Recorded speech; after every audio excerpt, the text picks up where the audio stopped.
Kw'izina rya Data n'irya Mwana n'irya Mutima Mweranda. Horana oro y'umukama.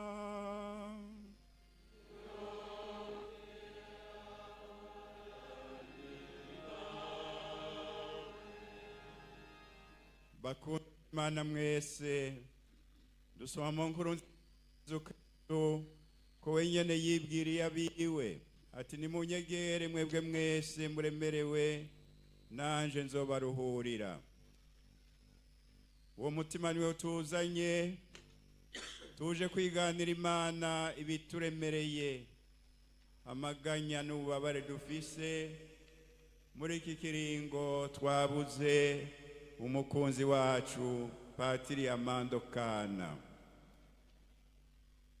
Muze rero dusenge twishimikije ukwemera kwacu. Dusabe. Mukamanye n'ubuzima umusavyi wawe Patiri Amando Kana aravuye kuri iyi si yahorako adusigaranye amaganya.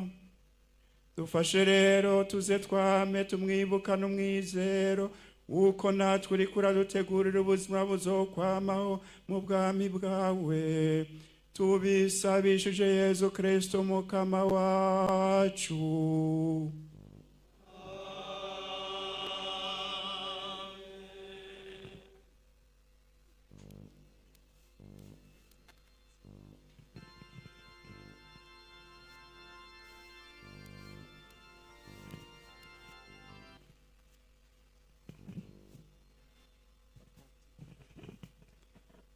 Umukama we muco w'abashengeye amahoro natubera urumuri mu nzira y'amahoro.